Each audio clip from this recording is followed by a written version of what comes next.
Здравейте от нашия магазин София Detectors. Сега ще ви покажа какви лесни настройки има детектора Vanquish 360.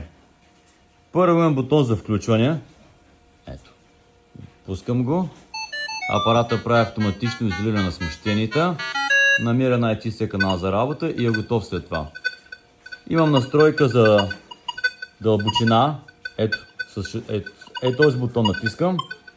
И или увеличавам дълбочината, или намалям съответно. Общо имам 5 нива. Сега съм сграда, ще го намаля. Другата ми настройка, звук.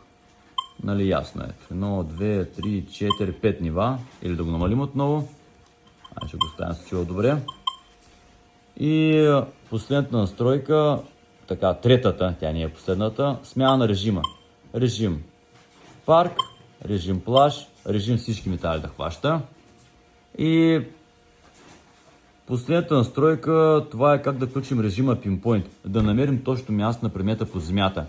Натискаме този бутон и го задържаме. Това е. По време на работа вече, когато се изписва тук число, значи сме засекли цел.